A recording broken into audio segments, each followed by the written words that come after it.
Ask her if she can hear you. Can you hear me? Yes, I can hear you now, yes. Okay. So do we have a screen for Beverly? If she's Yeah, traveling she's gonna Wednesday.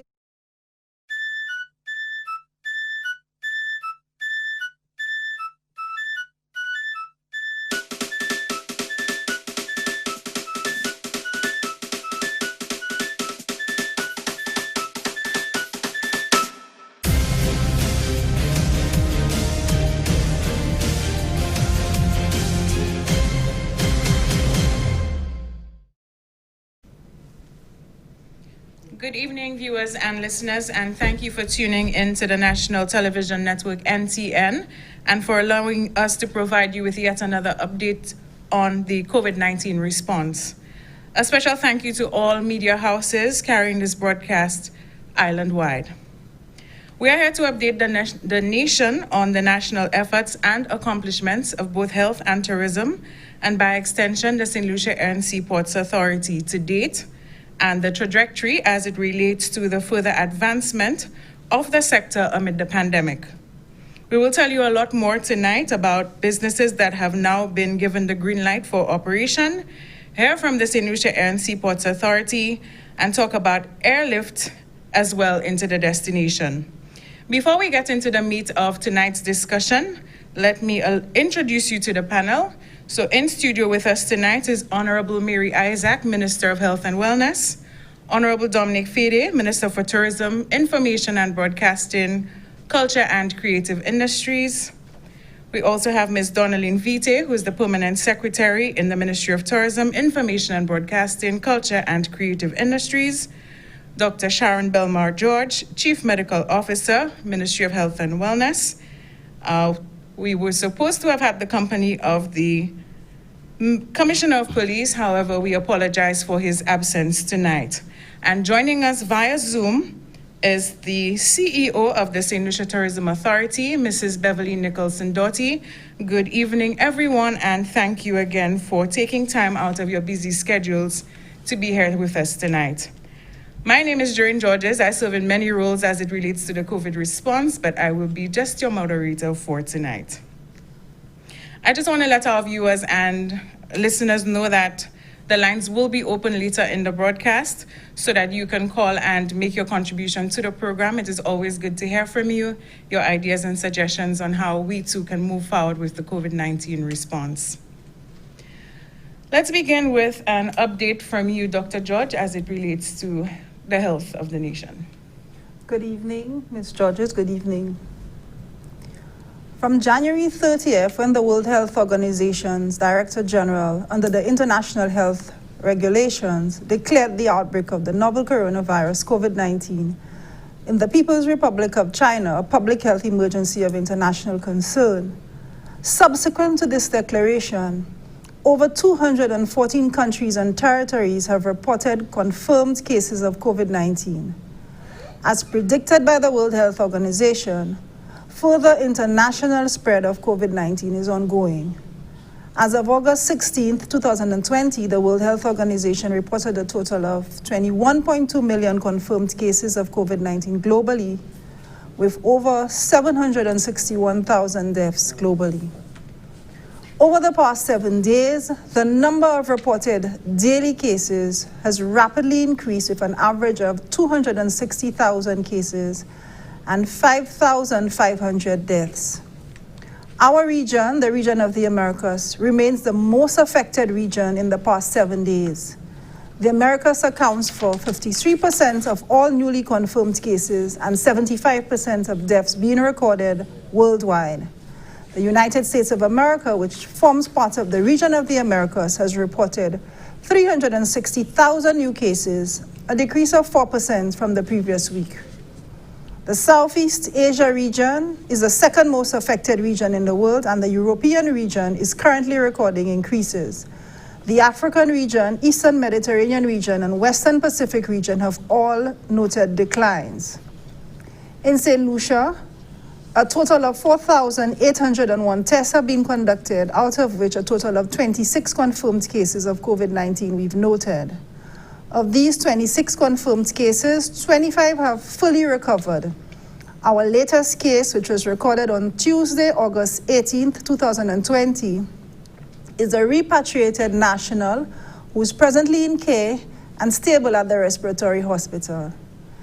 The Ministry of Health, we also look at our regional status. We've noted increases in COVID-19 in our regional countries such as Trinidad and Tobago, Jamaica, Bahamas, Antigua, Martinique, and Guadeloupe.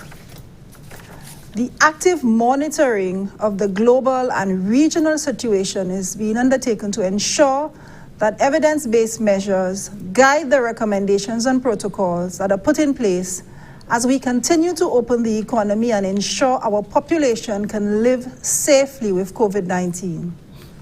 The Environmental Health Department has been conducting continuous reviews of the various sectors, and also through our internal analysis, there are many observations that we have made which need to be addressed with urgency. Our main risks here in St. Lucia to community outbreak at this point include the following. Some of our source tourism markets remain at high risk given the high rates of transmission of the virus.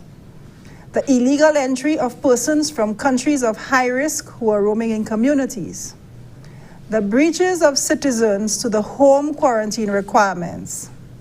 The breaches of visitors to hotel protocols. The reduced use and improper use of face masks in public places. The hosting of masquerade events across the island.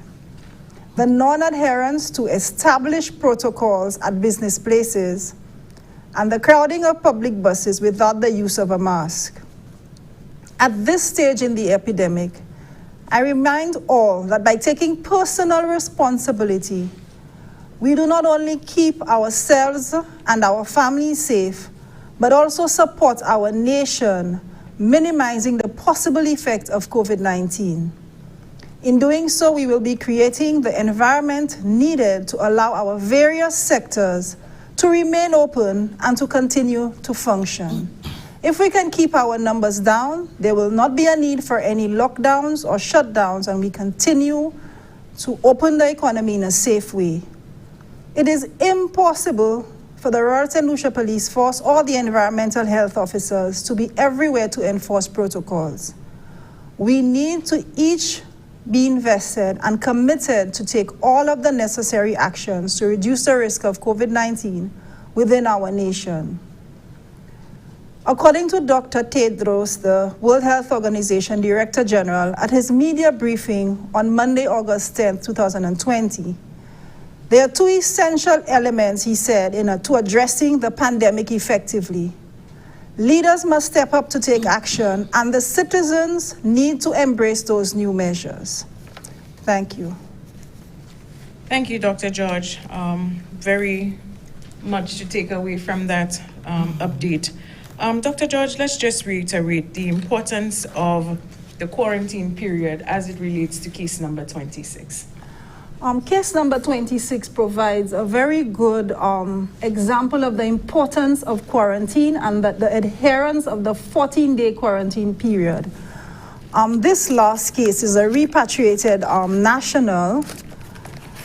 Let me just get the exact dates to ensure I don't make any errors. Okay, this 32-year-old female, she came in on the 9th of August and with a negative COVID-19 test from New York City. As per our protocol, she was placed in institutional quarantine at one of our public health facilities. And we have instituted a measure where after 7 days, we do the PCR testing again. On the 16th, she was tested positive. We got that result on the 17th, tested positive for COVID-19. So that being said, it gives the importance of persons who are either in institutional quarantine or in home quarantine, the importance of ensuring you adhere to that protocol where you stay in. It is not the time to go to the supermarket or to the bank or to have family members come in, because if within that 14-day period you develop symptoms or you become positive, it means there's a possibility of transmission to your family, to your friends. And we really need the support of the public on this one. If you're aware that someone has come in and they are in quarantine, it is not the time to visit them. And if you note that they are leaving to go out, You need to keep your community safe. You need to keep your family safe. Call the nearest police station. We have numbers within the Ministry of Health. I didn't work with them here. To call and let somebody know. We cannot continue facilitating our friends and family. It is not healthy for us because what if this was somebody on home quarantine who after 7 days decided to go out? It means that there would be a possibility of community spread at that point. And it also goes to show that even after testing before travel, you can still come into contact with the virus, and hence the quarantine is very much necessary. That is why we need both measures, the negative test and the quarantine as well. CMO, you would think that good sense would prevail in indicating to our St. Lucian public that at this juncture of the pilot phase, it is not feasible for locals to mingle, reside, play, stay at the resorts, the COVID-certified resorts that are designated for the international traveling public. We saw a news report go out yesterday on that, and we just want to hear from you, reiterating to the public the need for them to utilize the properties that are more or less approved for the travel bubble at this time.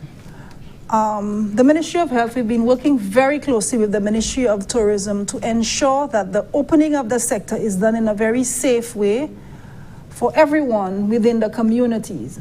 And hence the protocol where we have the COVID-certified accommodation sectors, which only serves for visitors and not for locals. It is to reduce the contact of persons coming in who are still within that 14-day period and causing some level of transmission within the communities. So it is extremely important they are certified. There are other villas and guest houses that can be used for staycations and for persons within the bubble.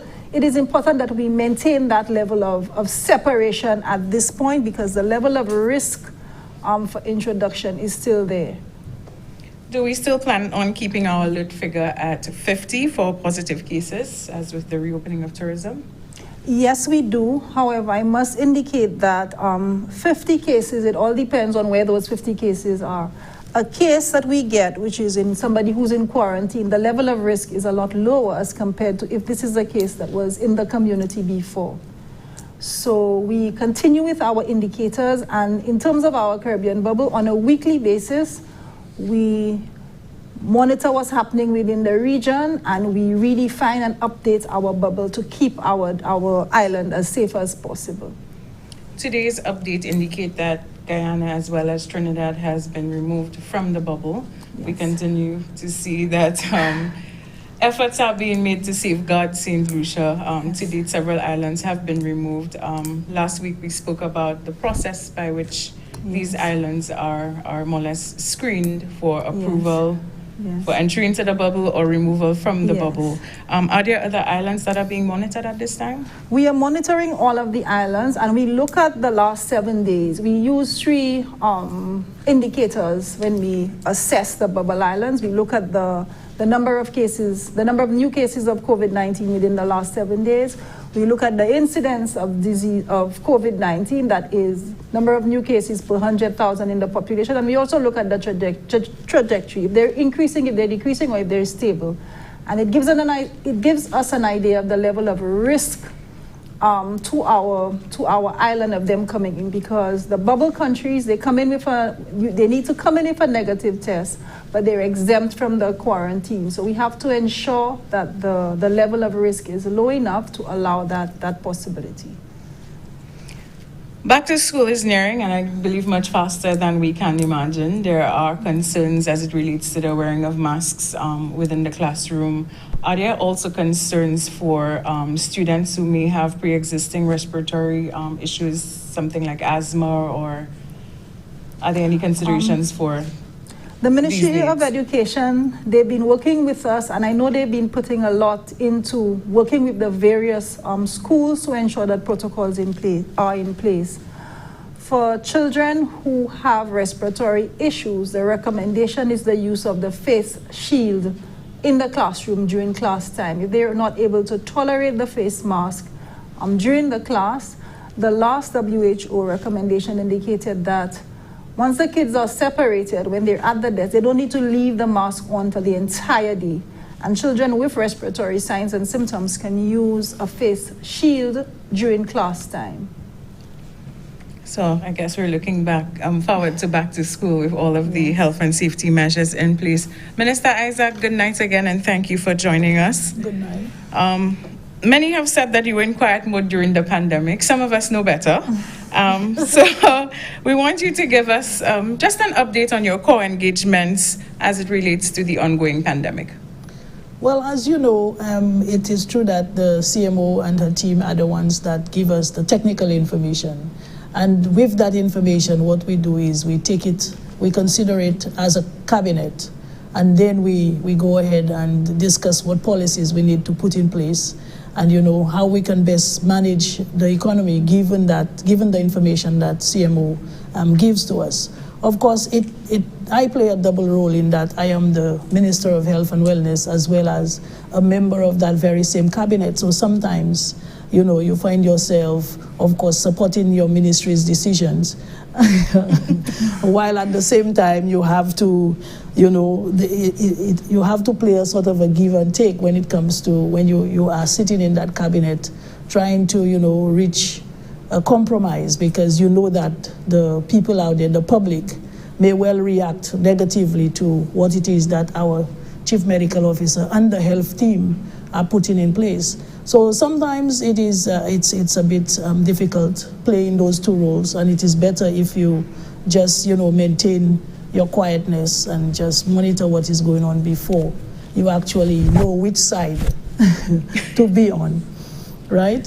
But I play more a role where I guide the cabinet and inform them of what is going on at the Ministry of Health. So I play that sort of bridging role.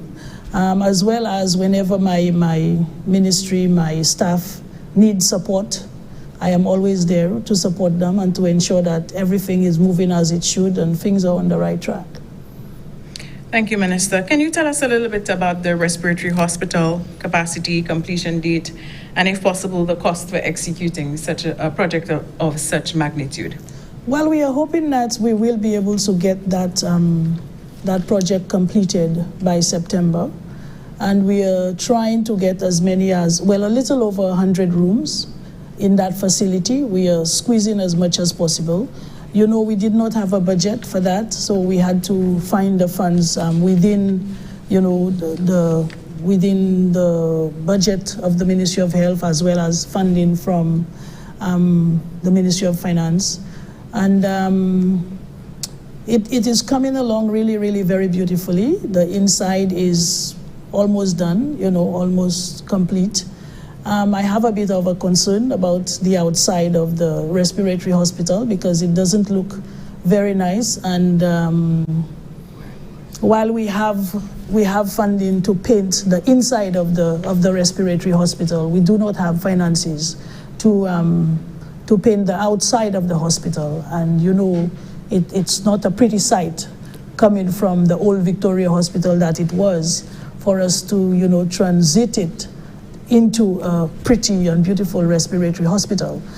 So, of course, I am taking this opportunity to to appeal to our corporate sponsors once again. Of course, they have always come to our aid, and they have been extremely helpful, in providing us a lot of support throughout this COVID effort. So I am taking this opportunity to appeal to them to assist us as much as possible. I know Harris Paints is already on board, and for that we are very, very grateful. But we still have a long way to go to get sufficient paint to paint the outside of the respiratory hospital.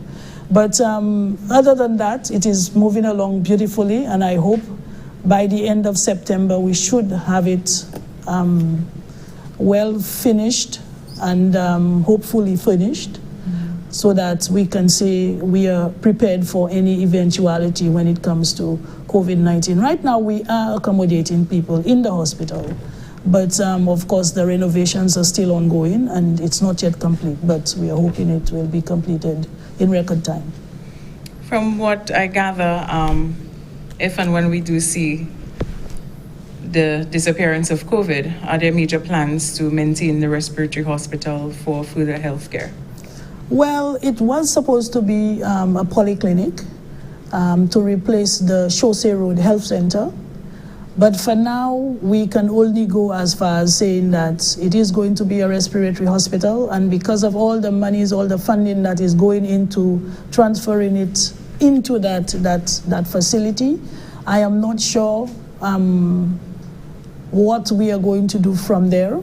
Hopefully, it probably will be in a better position, in a better place, in a better situation for us to change it into a polyclinic.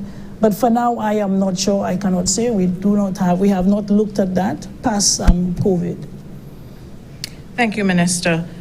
Is there continued demand for personal protective equipment by the healthcare workers, as when we saw this in the early stages of the pandemic? Is it about the same? Definitely. And more so now, because as we open our borders, we have to be more prepared for the eventuality of cases coming to us. So, and you know that the surgical mask, the mask that the nurses and doctors wear, you cannot put it on and keep it on. You cannot keep taking it on and off and reusing the same mask. You have to dispose of it once you use it. So that is creating a bigger demand in terms of the number of masks that we need. Gloves as well, now we have to be extra careful in terms of, dealing with patients. The risk that we would take before, maybe reusing, certain masks and gloves. We cannot do this now because we know COVID is so highly contagious. So our need is still great, and we still have a few corporate sponsors coming on board and donating PPEs to us. Minister, I'm not sure if you heard the recent news report of an elderly man being checked into OKEU and having been transferred to the respiratory hospital. Calls for the family for better service. What say you on this? Well, we know that everything is not perfect right now. We have 2 hospitals to manage as opposed to, being used to managing one. And of course, we are in a crisis where we are experiencing a pandemic that we were not prepared or ready to handle. So I know that we have a long way to go. We do have instances where, of course, the care is not up to the standard that we would like it to be. And all of these issues that we are working on, as these cases come to us, we look at them, we have the discussions, and we look to see what it is that we can put in place to better manage care for our people in St. Lucia. Thank you, Minister Isaac, and thank you, CMO. At this time, we will take a quick break, but when we come back, joining us will be the CEO of the St. Lucia Tourism Authority, Mrs. Beverly Nicholson-Doty, Airport Manager for Gerraine International, that is Mr. Edgar Stephen, Honorable Dominic Fedee, and PS Donalyn Vittet. We'll be right back.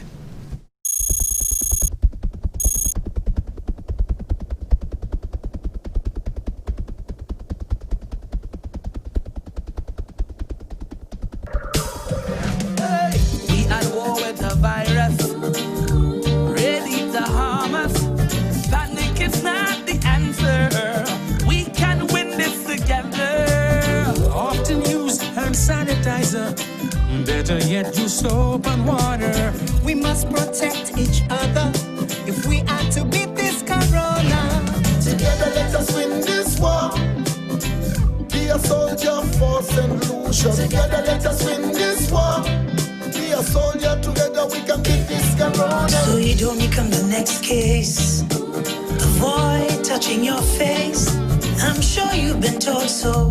Handshakes and hugging are up. No. Advice give you the please. Cover your mouth and your nose if you cough or sneeze. Practice social distancing and avoid large social gatherings. Together let us win this war. Be a soldier for St. Lucia. Together let us win this war. St. Lucia, be a soldier. Together we can beat this corona. For further information, please contact the hotline at 311 or the Bureau of Health Education at 468-5349. She's been watching, waiting, wondering when the sands of time will give way to a tide of change, and for yesterday and today to become a new tomorrow. For a time when her sun can kiss the cheeks of your loved one and her stars can twinkle in her honeymoon skies. When her earthly embrace will reassure and calm your soul. And her unique view can change your whole perspective. Proudly, she has risen to meet new challenges and to provide safe harbor to all who reach her shores. For her hopes and dreams still stand shoulder to shoulder, a precious reminder of experiences yet to come. So, wherever your moments and memories take you, let her sense of adventure set you free. She is St.Lucia. Let her inspire you.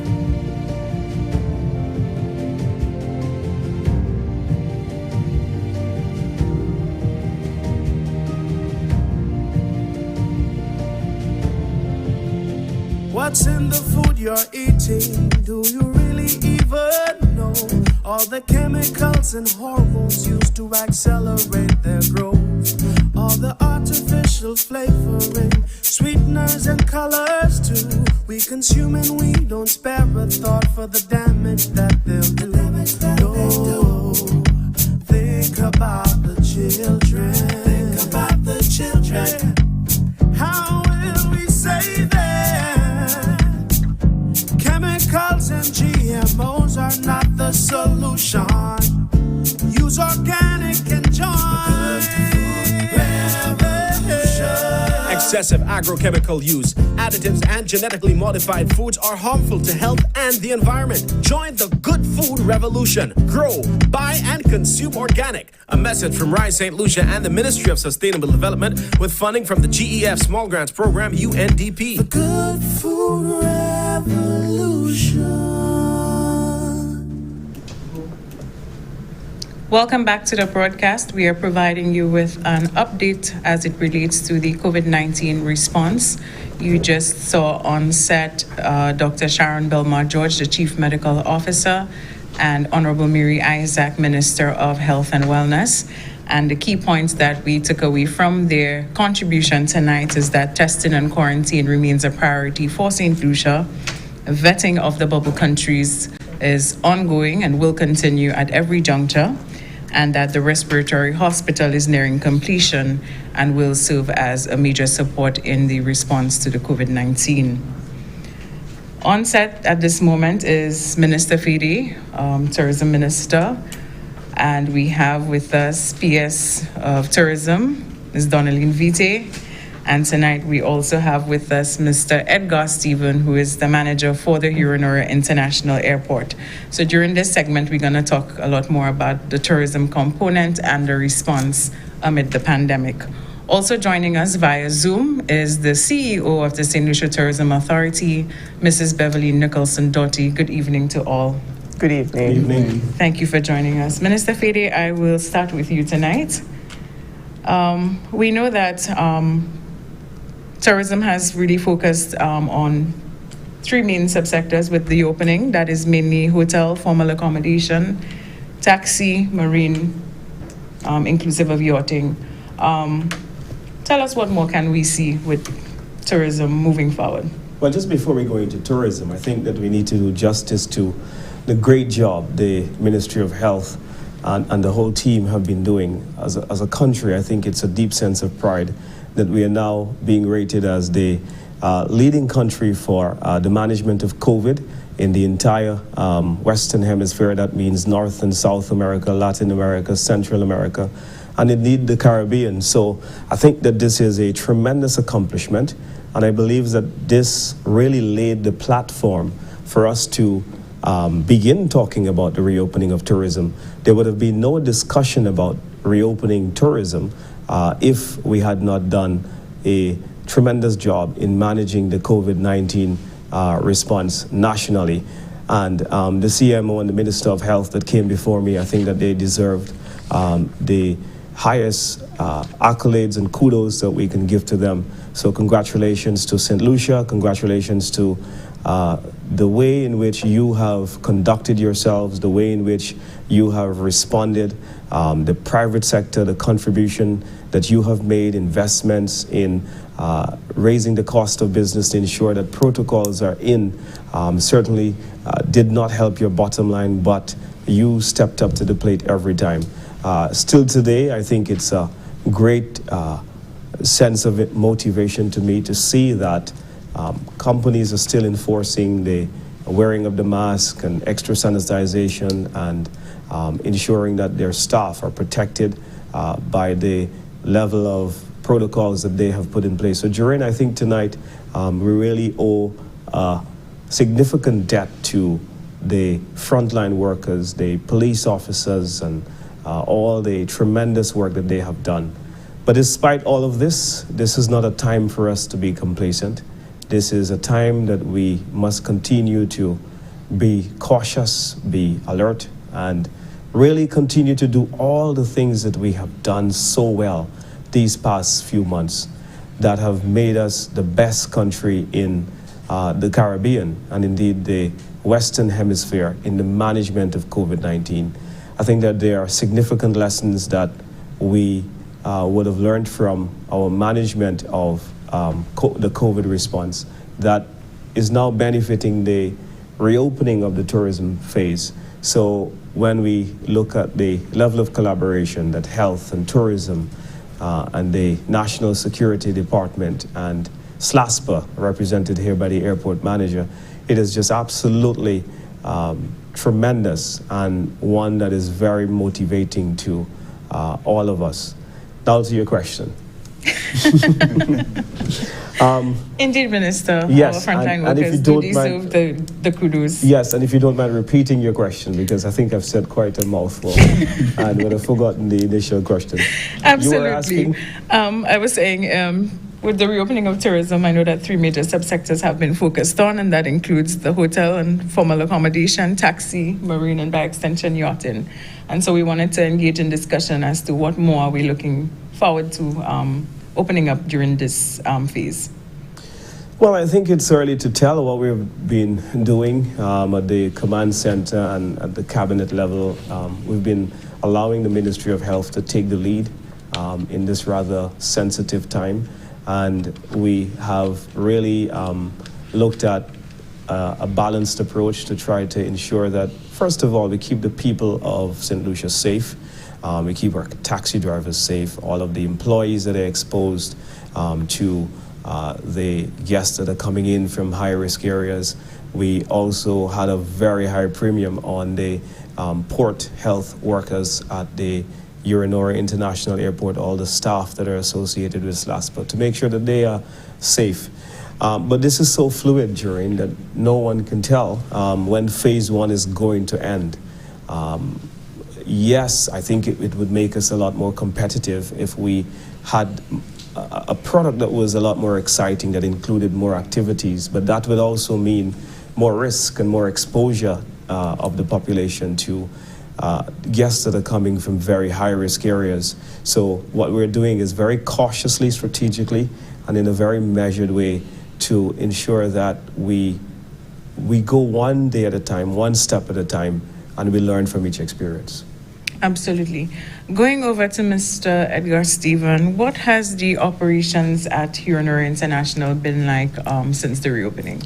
Thank you, Gerraine. I'd like to start off, first of all, by following the footsteps of the Minister, by thanking all the frontline workers, especially those at the Urinora International Airport, Customs, Immigration, and of course, Port Health, the airline workers, and just Ports Police also, our SLASPA people, just for all the effort that they've put into actually having us reopen from the 9th of July to presently. In terms of an overview, what we've had to do at Urinora is that we've had to place the COVID protocol, the COVID-19 protocol, onto our normal facilitation of clients or visitors to St. Lucia. This has included structural implementation of checkpoints, the health facility. It has also meant new rules on wearing of PPEs, and also how we facilitate, how we move people through the space. So overall, we've had to change how we do things at UNR. Yes? How has it been working with other agencies in terms of getting to where you are now? I think COVID has taught us collaboration. We've had to collaborate both outside, of course, Ministry of Tourism, Ministry of Health, the CMO. We've also had to work with Events St.Lucia. So for SLASPA, working with other agencies on the outside, it has been a real learning process in terms of working outside. But also within the airport, we've had to realign or rework the way we do things. Usually it had become a norm for different agencies to work in more or less a bunker sort of mindset. Immigration does what immigration does, customs does what customs does. But COVID-19 has made us come together a lot more in terms of facilitating. So from the landing and positioning of a plane and moving the client across to when we actually put them on a taxi, we've had to work a lot closer, a lot, like, as I like to say, various units, but one operation. So we've definitely had to work a lot closer with each other. I like to hear that. Of course, it is the very first time that we're seeing a nurses station of that magnitude at an airport here in St. Lucia. So we wanted to know more or less how these operations were working in tandem with that of the airport. Well, you call it a nurses station. I'd rather call it a full-fledged health facility. We perform quite a bit in there. Again, as I previously said in my overview, we've had to rework the way we do things at the airport. And that has meant bringing in the COVID-19 protocol. Part of that protocol is, of course, the health facility where we do the testing. This has added another facet to what we do and another component to how we would usually facilitate. It has meant that the client would take more time moving through the space. Also, it would have meant that we need to communicate more. The operation would have to be more, it has become more complex. You have various people coming to St. Lucia to do various things, and they will be placed in different categories in the health facility. Also, the nurses, the frontline people would have various challenges as the operation goes. So the health facility has added more complexity to how we do things. Yes? Thank you. Going over to Mrs. Doty on our Zoom conference. As CEO of the SLTA, what was the impact of the pandemic like on the efforts of the authority as the lead marketing agency for the destination? Well, good evening, Gerraine, thank you. We really have had to be laser focused during this period in ensuring that we did two things. Making sure that St. Lucia remained top of mind in all of our core markets, the UK, Canada, the US, and the Caribbean. But in addition to that, we've had to implement those messages that tell about the fact that we want to be responsible in our reopening process. And so it has been twofold, making sure that St. Lucia is still the #1 destination to visit, but also conveying just how important it is for us to have health and safety procedures. Thank you. At a time when budgets across the globe are strapped, what are some of the initiatives by your team to keep the destination top of mind? Well, Gerraine, thank you. We're excited to say that we have learned how to really be creative in our marketing, starting with 7 Minutes in St. Lucia, which was widely popular. Moving on to our featuring St. Lucian authors, looking at how we use limited digital marketing dollars to get the most bang for our buck. And we've also been just really out there in terms of public relations. We've had over 600 article stories placed about St. Lucia in the last 5 months. If we have to pay for that coverage, it would be almost US $5 million. So we've become even more creative in terms of getting our messaging out. Thank you. What is the conversation like with the airlines as it relates to airlift into the destination? We know that at the beginning, when flights resumed, there was more frequency of the flights into the destination. Let us know what the conversation has been like. Well, we reopened during the summer, and we recognized that we opened with protocols, and testing in some of our core markets has not been as readily available. However, we are so pleased based on the maintaining of our relationships with the airlines. We're pleased to say that on a weekly basis, we have 2 flights from the UK, British Airways. We have 11 flights a week out of the US, and out of the Caribbean, we have over 700 seats per week. So in total, we're looking at 2,500 seats a week right now coming into St. Lucia, and we are gearing up our marketing efforts, understanding that as more hotels open come this fall, that airlift is a priority, and making sure that we maintain and grow that airlift throughout the season. Thank you, Mrs. Doty. Going over to PS. Now it's really hard to really throw a question at you because tourism has always been your baby. But give us an update as it relates to the COVID certified properties. Are there plans to certify more properties as we move forward? Well, Gerraine, thank you very much, and good night to St. Lucia.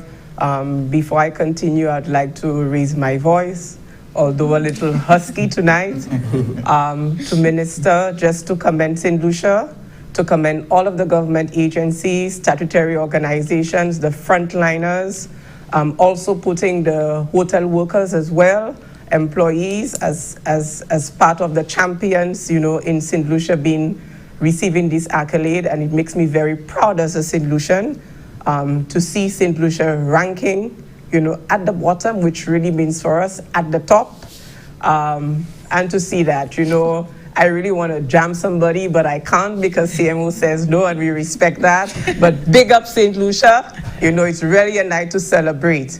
And in celebrating, we also want to commend the hotels who have taken the leap. It would not have been possible without them. We really need places to stay so that tourism could first happen. And we say thank you to 15 properties so far who have received their COVID certification.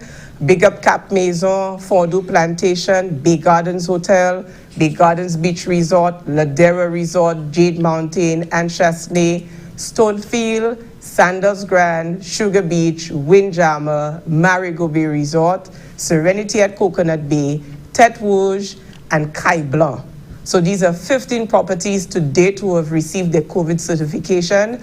And in saying thanks, we also recognize the hard work and diligence of the Department of Environmental Health with their officers who have been going out and toiling with our tourism officers to ensure the certification is done.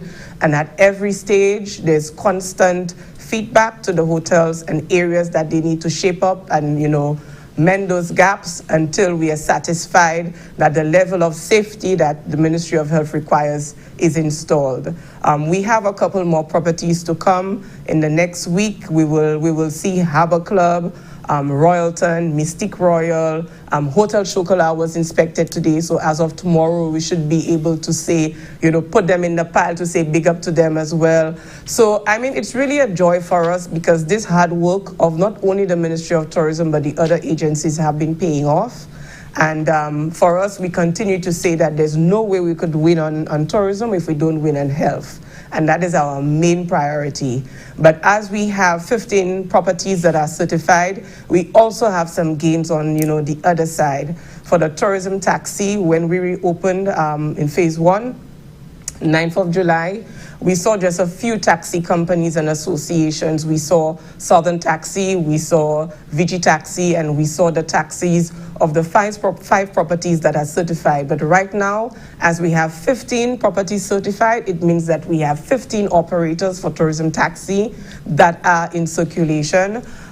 This week, last week as well, we had a number of taxi drivers from other taxi companies, those who are doing freelance, those with the H plates, those from DMCs and other companies who have been granted the stickers for COVID certification.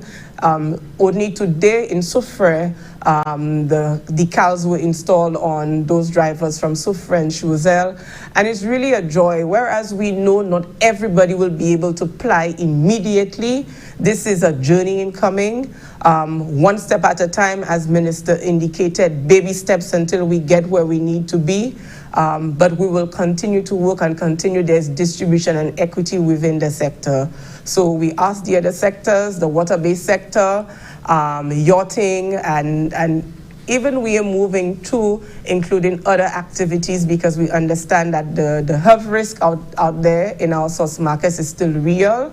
And so we continue to seek the cooperation of the public that we may be extending phase 1 and starting phase 2 at a later date. But I'm sure you'll come back with a question on phase 1 and phase 2, so I leave it to you. Last week you mentioned that as of this week, operations such as dive and so on would have seen a level of recognition or reintroduction of service. Are we at that stage? Yes, we are. We have been very calculated and very measured. I continue to borrow the words of my minister. We have been doing so under the guidance of the CMO and her office. And every step of the way, we continue to look at, what the probability of risk is and at what time we could determine what services that can be added to the pool. Dive is an activity that can happen very safely, and we have been able to work with the Dive Association and the many dive operators. There are dive operators at the hotels that are open as well, and as of Monday gone, 17th of August, we had the resumption of dive activities that really joined the dayboat activities that we had started. Apart from dive, we are also considering and working with sites and attractions so that they too can get themselves ready. There are protocols that they have to put in place. They have been open for the local public. However, when we start to look at the resumption of service to the high-risk market at the COVID-certified properties, we want to ensure that they go top-notch, in their cautions and their controls. So we're working with them to ensure each and every one of them who have presented themselves to participate in activities to their plan, they are ready and they're sanctioned to operate. Thank you, PS. Minister, with more certification of the properties and the resumption of service, can you speak to the employment figures as of now? Yeah, I think that's about 1,500 in the hotels, and about 500 taxi drivers have been certified as well and are operating. I think we're going to see more hotels come on stream. We expect the employment numbers to go up. We have to work with the hotels. It's not a profitable time. It's a time of low occupancy levels, and low occupancies would very often mean very low profitability. So what we've got to do is to see how best we can find the best enabling environment to make our hotels opening sustained. If they are not sustained, then we're talking about the job situation that will be affected. You're talking about businesses that sell to tourism, the taxi drivers who depend on the industry for their livelihood as well. So everything is centered around us ensuring that both tourism wins and health wins as well. And what we want to ultimately do is to strike a very good balance. I think that COVID has shown us that there's a very deep and strong correlation between health and tourism. And that would not have been, the opening of tourism would not have been possible if we had not gotten the health part right. And I think that that is really been made clear to us, and we're making sure that we do everything possible to address the health concerns as much as we can. We try to work with the Ministry of Health to see how best we can manage the risk at every level. And I think that since our opening on July 9th, we've had about 3 or 4 cases.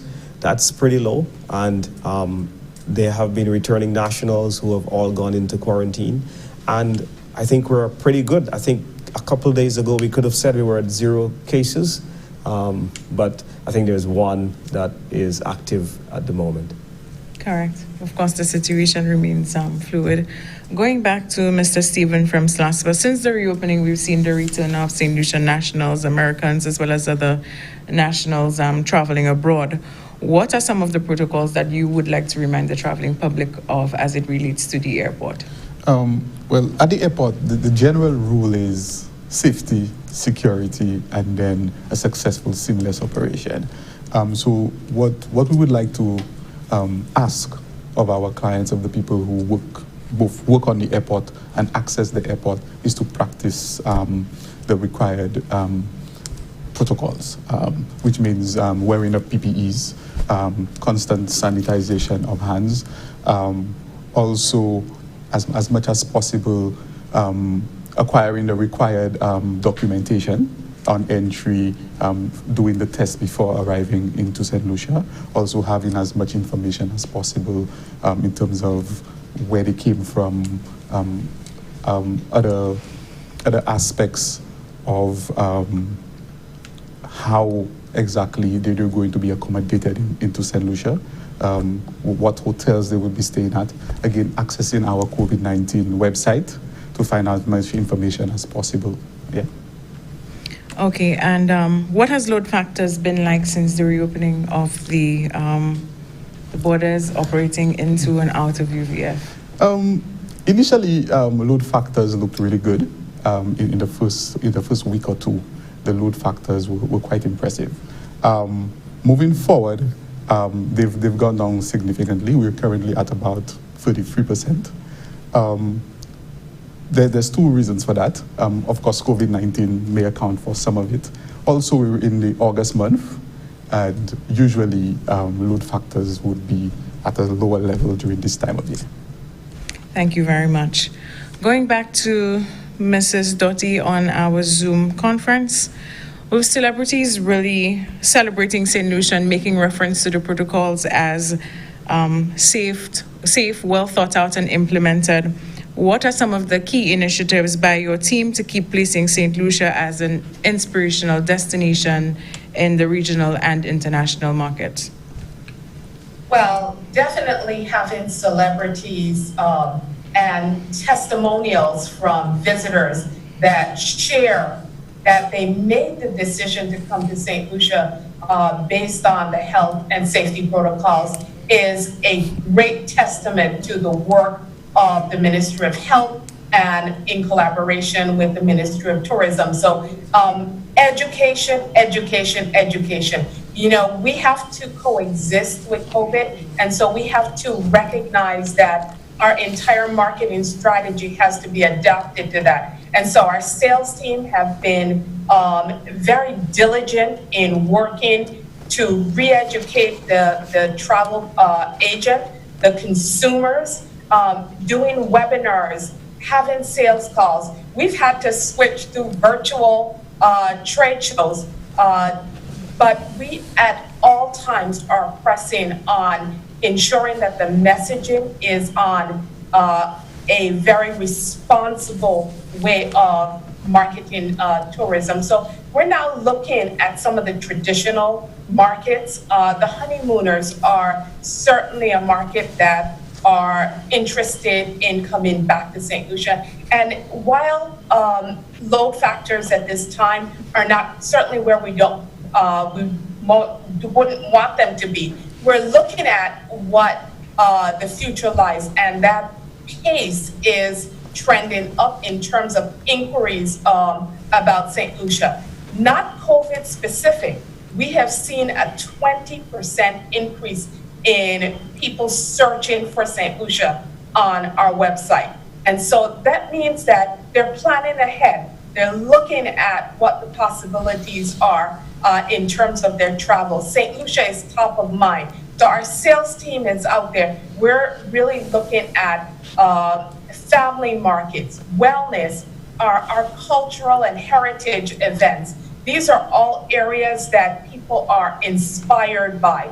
And we intend to make sure that we use every avenue to make sure that we keep St. Lucia top of mind and keep in the minds of the traveler and the travel agent that St. Lucia is a safe destination to travel to. Thank you very much. I think we are due for another break, but when we come back, we will talk a lot more about the tourism impact as well as the health impact of COVID-19. Our regional and international aviation gateways are open again. The government and health authorities in St. Lucia have implemented protocols to reduce the possible spread of COVID-19. But we all have a part to play in keeping St. Lucia COVID safe. Just like many other destinations, St. Lucia is doing everything necessary to ensure a safe visitor experience. Together, we can build back our industry. Whilst being COVID-19 safe, we value welcoming our visitors and making the journey memorable with COVID-19 compliance services. We value serving a taste of organic St. Lucia. We value taking care of our guests. We value our adventure seekers. We value sharing the love from the sea. We value sharing our rooms. We value sharing our culture and authentic rhythms. We value learning about the tourism sector with hopes of a brighter future. We value the tourism economy. But moreover, we value the health of our citizens and our visitors, while securing lives and restoring livelihoods. Working together, our tourism industry will rise again. And while we keep you safe, and St. Lucia COVID-19 safe. Together, we shall overcome. St. Lucia, let her inspire you.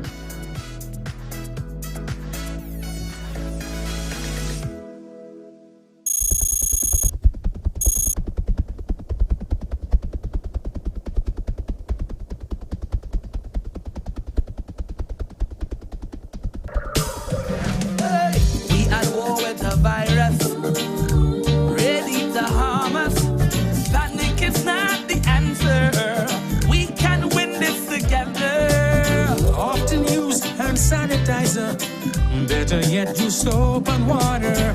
We must protect each other if we are to beat this corona. Together let us win this war.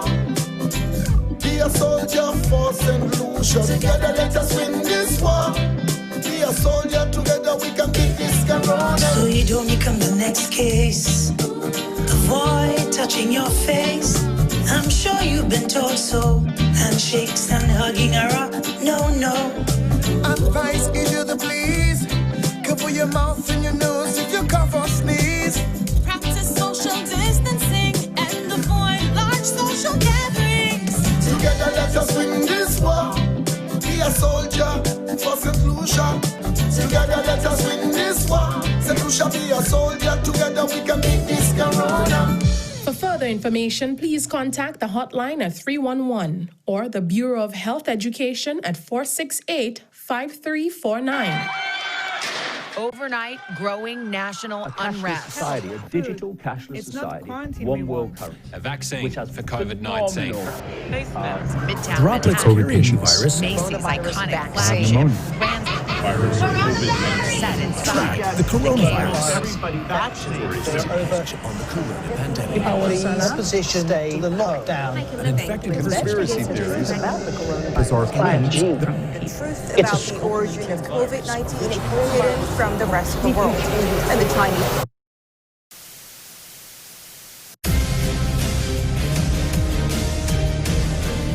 In this constantly changing environment, resulting in sensory overload, cut through the noise and tune in to the National Television Network, the official source of information, all facts. She's been watching, waiting, wondering when the sands of time will give way to a tide of change, and for yesterday and today to become a new tomorrow.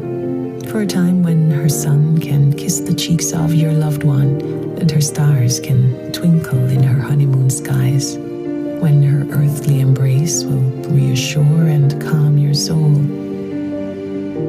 and her unique view can change your whole perspective. Proudly, she has has risen to meet new challenges and to provide safe harbor to all who reach her shores. For her hopes and dreams still stand, shoulder to shoulder, a precious reminder of experiences yet to come. So, wherever your moments and memories take you, let her sense of adventure set you free. She is St. Lucia.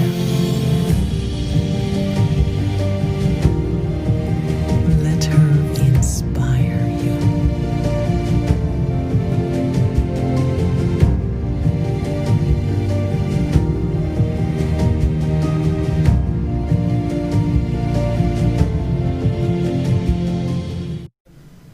Welcome back to the broadcast here on NTN. We are talking as it relates to national efforts to the COVID-19 response. Joining me for this segment on set is Honorable Dominic Fedee, Honorable Mary Isaac, Minister of Health, PS Vittet, Ministry of Tourism, and of course, Dr. Sharon Belmar-George, our Chief Medical Officer. During the break, Minister, we were talking about the protocols and how it has gotten us here as it relates to the ratings outlined in that Caribbean report. We know that there was some, pushback as it related to the protocols, but here we are today celebrating that milestone. What are your thoughts on this? Well, I think that it's, wherever the Ministry of Health put forward protocols and wherever countries follow them, I think that the more committed you are to the protocols, the more successful countries have proven to be. We've seen that some jurisdictions have actually opened up their destinations, but they have started, they have stopped, and then they've started again, and then they've had to close again. And what we have seen in St. Lucia is a very sustained, very calculated, a very measured opening. And so what we are very, very pleased that we, even when we were getting a lot of pressures from cruise lines, from airlines, from hotels, that we actually stuck to the protocols. We know it's difficult for our stakeholders to operate within them because COVID has really landed new challenges to a number of sectors. I mean, you go into the retail sector, it's the very same thing. But what we had to absolutely do is to be very, very meticulous and very committed to a set of rules that proved to be successful. And those rules were quarantining people as they came in, making sure that they were pre-tested. That was a very, very essential part of what we were doing. And we, ensured that even though the PCR test was very difficult to get, and even though it proved to be very inconvenient for the marketplace, we wanted to make sure that we insisted that the PCR test was what we wanted. Now, people were saying, let's do the rapid test, because that's easier to get, it's more convenient, people are going to travel, and that's what you do in tourism. You try to get people to, you remove all the hindrances so that people can travel. But in this instance, what we thought was absolutely essential was to have a commitment to the rules and the rules that will work. And I think it's paying off today. That, report which we saw over the weekend, which came out about St. Lucia's successes is just absolutely tremendous. Absolutely. Thank you, Minister. CMO, let's talk a little bit about CDC and how they go ahead and read these reports. I think with the classification of the CDC, it pushed everyone off guard, especially for a lot of us from the Caribbean islands, being put in level 3, which was high risk. The CDC, they use a criteria to determine where a country fits within that criteria. They use the level of disease burden of COVID-19 within the country. And they also look at this is the primary criteria that they use.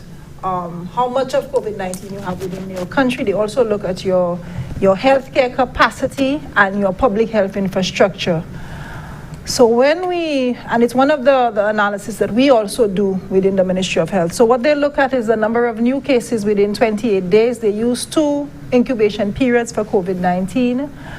They also look at the trajectory in terms of the increases and the decreases, and they also look at the incidence of COVID-19. So for St. Lucia, for example, usually for you to fall into a level 3, you would have to have more than 10 cases within the last 28 days. And for St. Lucia, I think we had about 3 within the 28 days.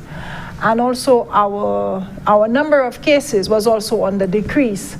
So clearly we fit into a level 1 and not a level 3. But I think a lot of the different islands were just put into one group. If we use their own classification, we would not fit into that level. But we were quite pleased to see from an international point of view the ratings of all of the islands when they looked at our incidence of disease per 100,000, and St. Lucia really had the lowest number. So we were quite pleased for that comparison, and it was good that it was coming from an international agency as well. Thank you, CMO. We just want to let the public know that the lines are open. If you want to call and have your questions answered, the number to call is 468-2162, and you can call and forward your questions to any one of the members on the panel. Minister Isaac. Well, I want to say that, of course, we have to keep it that way. And, this is extremely impressive that the people of St. Lucia, we have all come together and we have been able to keep the numbers down. So what CMO said earlier about adhering to the protocols, wearing your mask, following the rules and so on, this is very critical for us to keep the record that we are seeing here today. I also want to take this opportunity to really put things in perspective as far as the leadership of this whole COVID effort goes. I want to say that our Prime Minister has been at the helm of this whole COVID pandemic from day one. And there was a time when, I insisted that he got tested because he was like all over the place, making sure that everything goes well. And we, of course, went on and said, he had a little bit of a flu, and we insisted that our Prime Minister got tested. And I'm saying that here today because for some reason I feel I need I need to be vindicated because I insisted that Prime Minister is coughing and he should get tested. So I'm saying this to show how important it is. It doesn't matter who, as long as you have the suspicion that the person needs to be tested. You have to do what is right so that we can maintain the record that we are seeing here today. Just hold that thought for me, Minister. We have a call on the line. Good night, caller.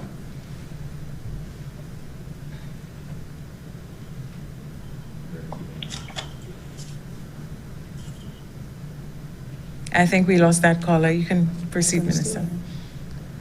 Okay. So I was saying that we need to ensure that we adhere to the protocols. There are some people who believe that, it's who you know and who know you. But when it comes to the protocols, the Ministry of Health, we have no favorites. We try to ensure that everybody follow the rules. And our CMO works very, very hard to ensure that, we do the right things. And everybody in St. Lucia is on board when it comes to the protocols. You may hear we're talking about protocols. We have a caller on the line, Minister. Just hold that thought for me. Good evening, caller.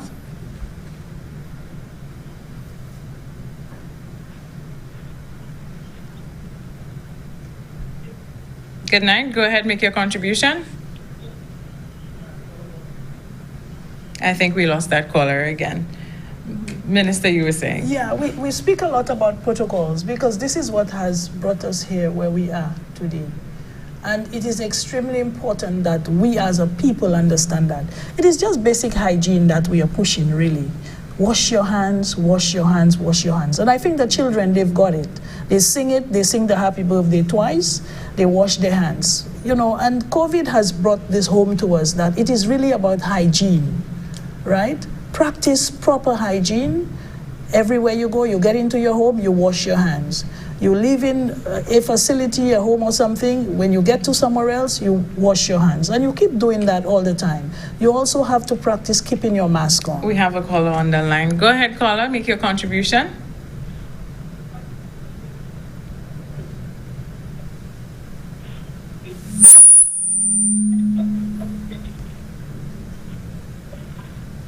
Can you speak up, please? I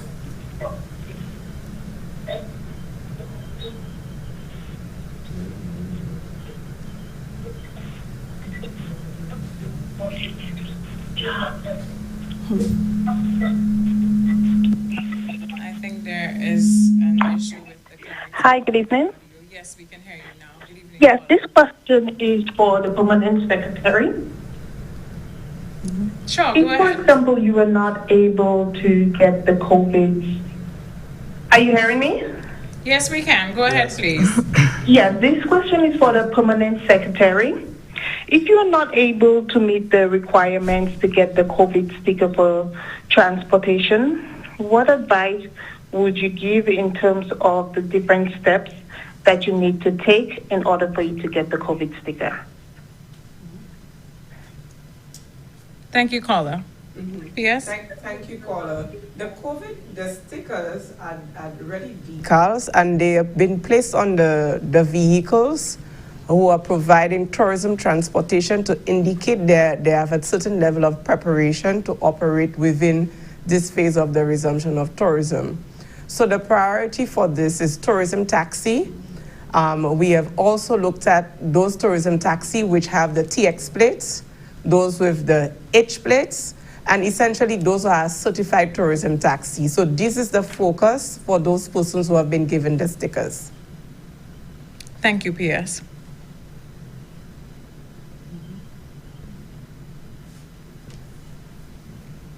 Minister Isaac, it looks like we had been cutting you off every time the call was coming in, and you were making a very valid point at the time. Okay. That's all right. I just want to drive it home that it is important that we follow the protocols, and the nationals who are coming back to St. Lucia, the returning nationals. I am getting many calls and many people who are reaching out and trying to see how best they can circumvent the protocols. And I want to say here tonight, you cannot circumvent the protocols. You have to follow the protocols so that we can keep our country, yourself and your family safe in St. Lucia. Thank you, Minister of Health. We have another caller on the line. Good evening, caller. Please make your contribution to the program.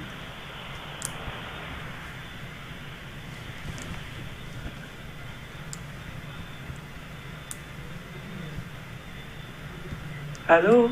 Hi, good evening. Please make your contribution. We can hear you. Hello? Yes, we can hear you.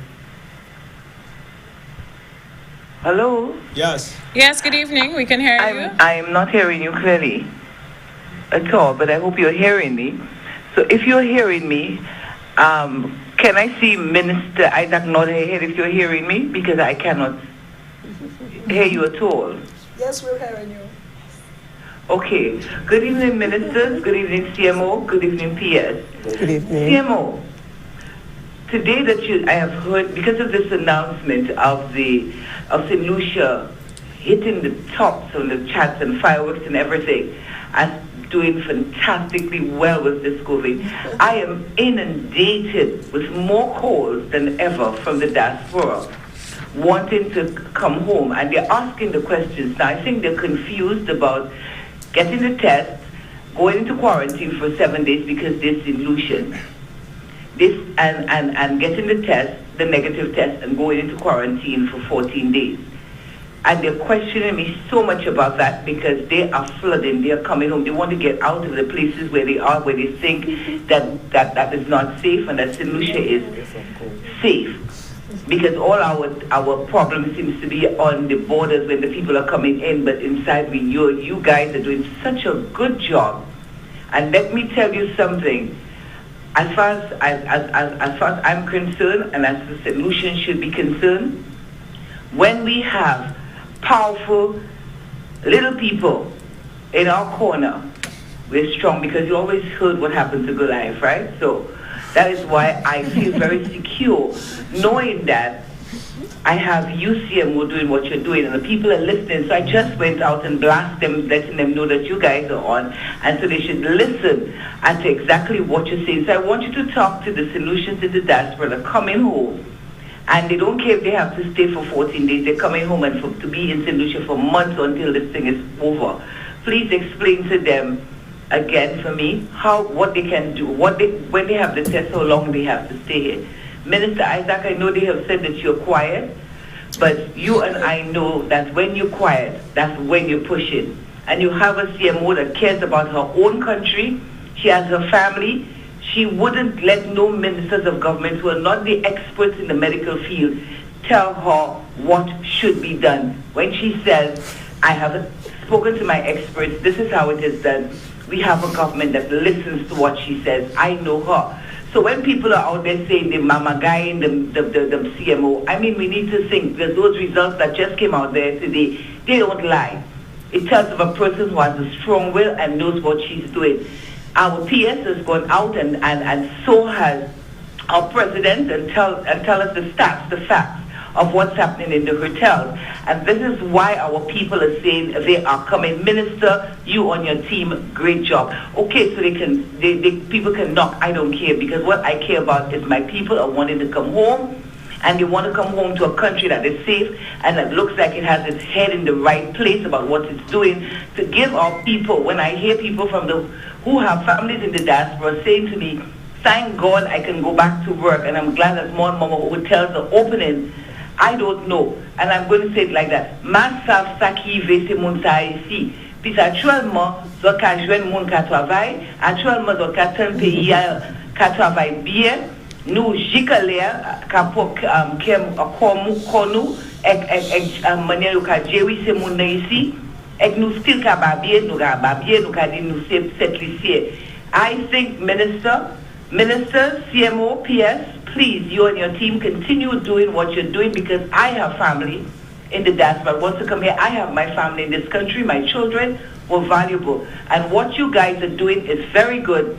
Continue to do it, because nowhere else is doing as good as you are doing. So speak to my diaspora. I don't want to take more time, but I thank you guys so much for what you're doing. Thank you. Bye.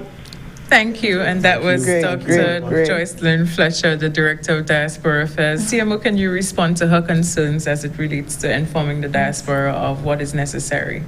Thank you very much, Ms. Fletcher. I want to clear up, because I think this has caused a level of confusion as well. For entry into St. Lucia, everyone has to have a negative PCR test. And this test has to be done 7 days or less before your arrival date into St. Lucia. So at present, everyone coming in, whether you're within the bubble or out of the bubble, you must have a negative PCR COVID test to come into the island. You come in with the test. The countries that are out of the bubble, that is the US, Canada, UK, most places, there's a requirement for quarantine, and our quarantine time is 14 days. The quarantine period for COVID-19 is 14 days. I think the confusion for the 7 days come through, where internally, if we run out of quarantine space, we test at 7 days. Once you get a negative result, for some persons who have the capacity for home quarantine, we may allow you to do the last 7 days for home quarantine, but the total for quarantine is still 14 days. So you may do the first 7 days within our government institution, and then you may do the other 7 at home. Our policy is for government quarantine, because this is the safest measure that ensures that persons don't roam and go out. So as much, we have few exceptions that we give home quarantine. For now, we try as much as possible to ensure that everyone goes into our government or institutional quarantine. So the period is 14 days. So no one should come out of those countries and be out on the streets or roaming somewhere in less than 14 days. Our bubble countries. We'll come right back to you, CMO. We have a caller on the line. Good evening, caller.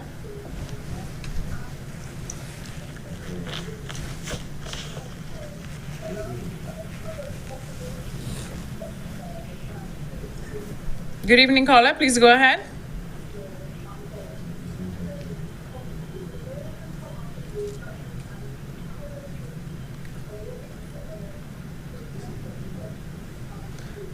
All right.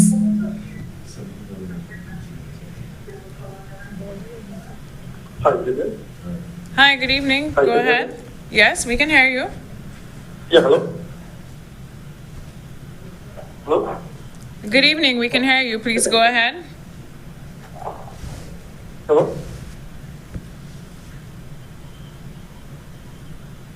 Hello?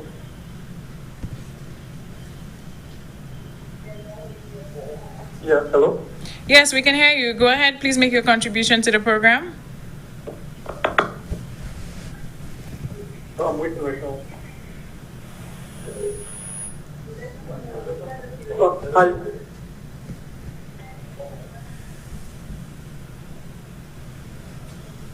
While we're waiting on that call to go through CMO. Okay, so hi, good evening. I'm calling to find out about, this is for Mary Isaac, and I just wanted to get some more information whether she is aware of a situation where a U.S. citizen was recently hospitalized at Victoria Hospital and was mistreated by the people there. Can you comment on this at all?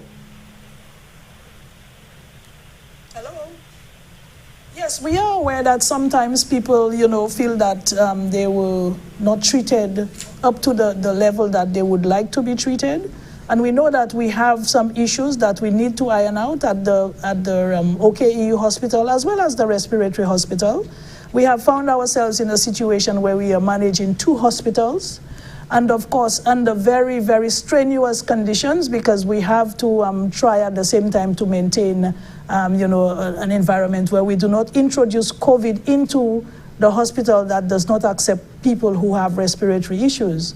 So sometimes I think there is a miscommunication between the 2 hospitals, and people who come to OKEU have to be transferred over to the respiratory hospital. Sometimes the relatives are not aware that the person has been transferred, and this creates a bit of a problem. So we are working on that. We are working on trying to rectify these issues.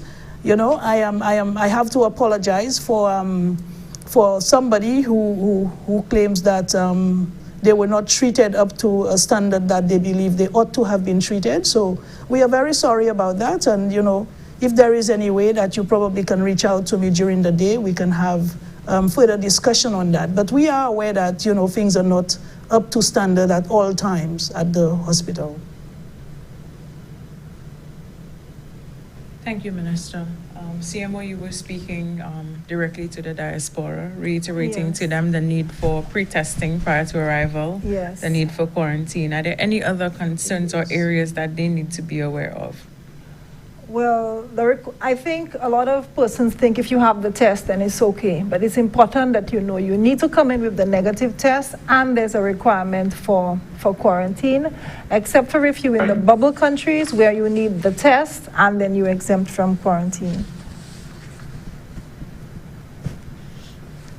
I think we have another call on the line. Go ahead, caller. Please make your contribution to the program.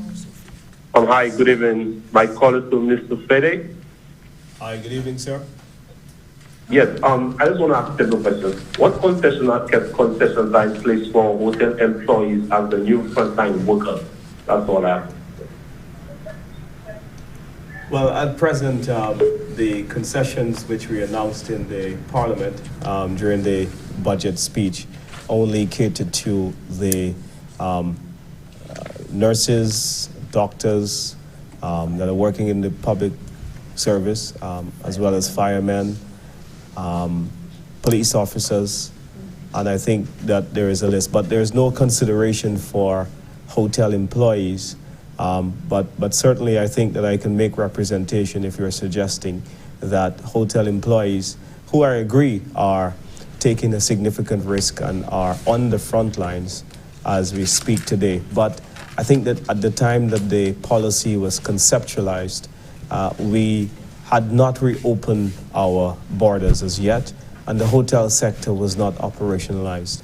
And if you remember, this was sometime in early June, I believe, or late June, that we made the announcement with the hotel sector being operationalized. But I think that COVID is very fluid, and we continue to change at every time.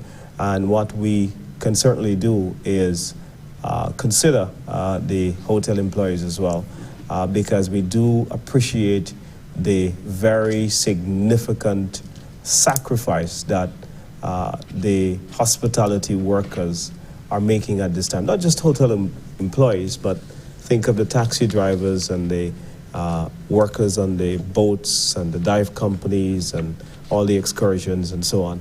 It's a team effort by everyone, and I thank you very much for that call. All right. We are nearing the end of the program. Do we have a call on the line? Yes. Caller, go ahead. Please make your contribution.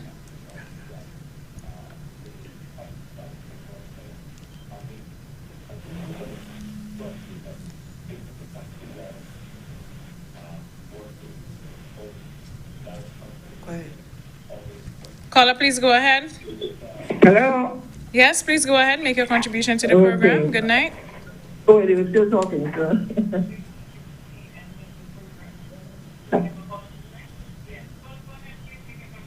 Caller, hi, please. good evening. Good evening. Hi, I'm calling. Presently, I am one of the returning national, and I'm presently quarantined at one of your hotels. I would like. Yes, go ahead.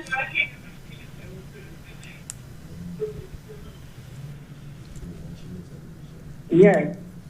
Can you hear me? Yes, caller, but we can also hear some feedback. So if you can lower the volume on the television or the radio, we would appreciate I'd like to say that I would like to commend each and every one of you for the job well done so far. Thank you very much and welcome home. Check your head.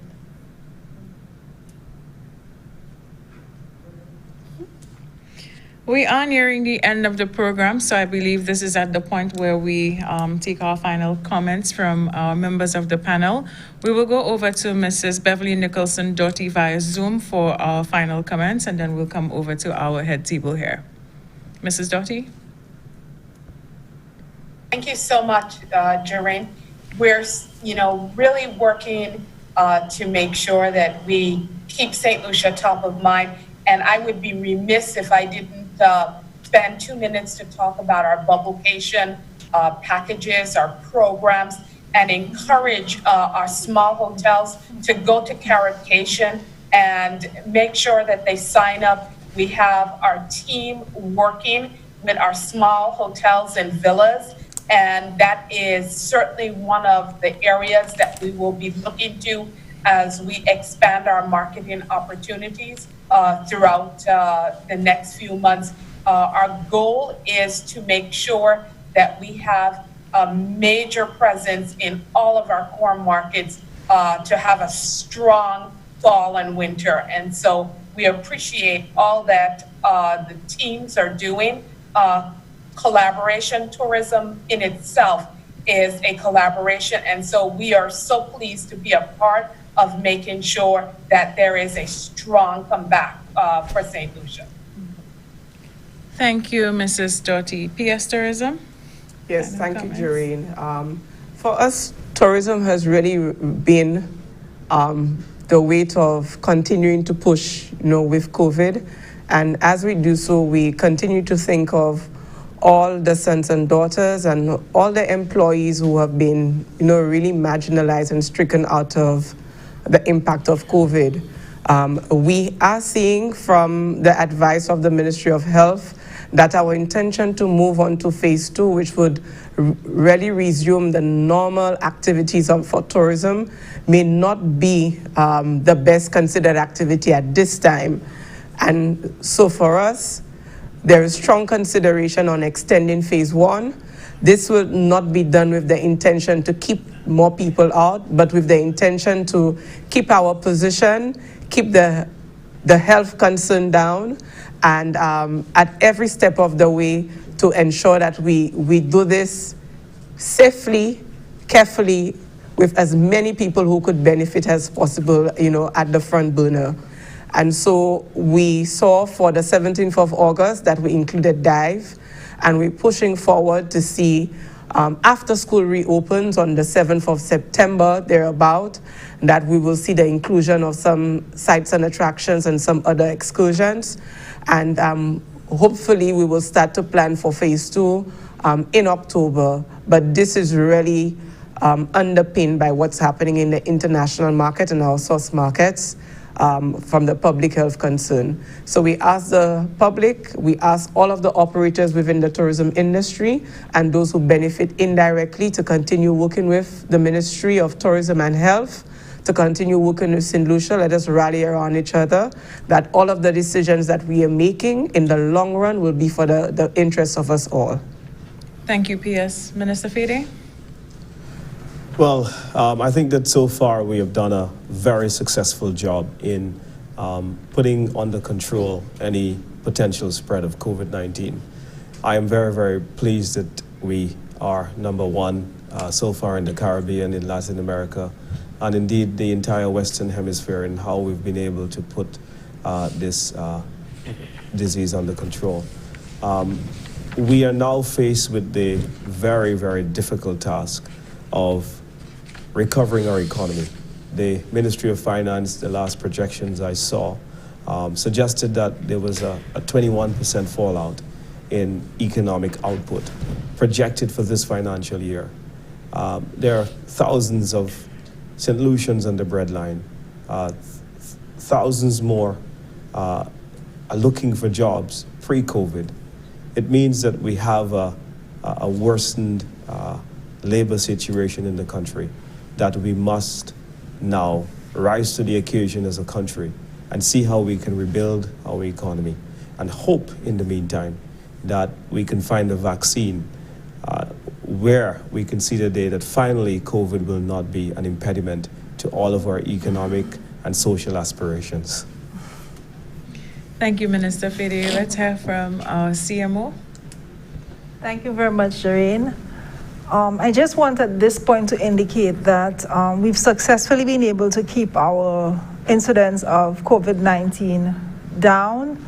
However, we can't become complacent. We are still at a high-risk area with the borders open.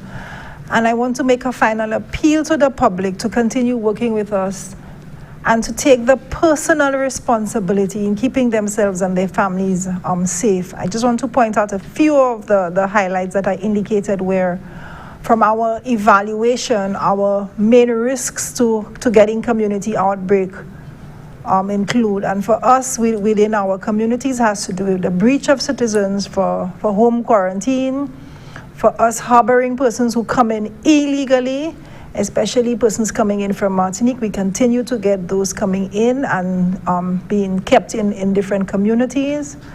Also, the improper use and non-use of the face masks, the non-adherence of protocols at business places, the crowding of public buses without using masks, and we note an increased hosting of masquerade events. We just want to remind the public that masquerade events have not been approved. We see more and more masquerade activities happening. And even though we have a number of 200, it doesn't mean it's safe for you to go to an activity with 200 people. As much as possible, we need to err on the side of caution, take the personal responsibility to keep ourselves and our families safe at this point. Thank you, CMO. We will now hear from our Minister of Health, Honorable Mary Isaac. Thank you very much for this opportunity. I want to say that the most responsible thing to do or way to avoid getting COVID right now is to stay home. Unless you must go out there, you must do something out there, you have something you have to do out there, stay home. If you must go out there, you follow the protocols. And this is how you are going to avoid getting COVID. I also want to take this opportunity to thank our Prime Minister, the Honorable Alan Michael Shasney, for his stern leadership throughout this whole pandemic. And of course, the frontline workers, my staff of the Ministry of Health, my staff at all the health and wellness centers, the hospitals, I know the type of work that they are putting in. I want to say thank you very much on behalf of all the St. Lucian people. Thanks to the frontline workers, the firemen, the guys who drive the ambulance, the police officers. We want to thank you very much. My CMO, of course, I know the type of hours and the type of work she puts in. I want to say here to her today, I thank you very much on behalf of the people of St. Lucia, on behalf of the government of St. Lucia, on behalf of my cabinet CMO, thank you. Words cannot express how thankful we are on behalf of the people of St. Lucia to you for seeing us through those hard times. And of course, I know that my Prime Minister also has gone through a lot, to see us through these hard times. So thank you very much. Thank you and your staff for having us here tonight.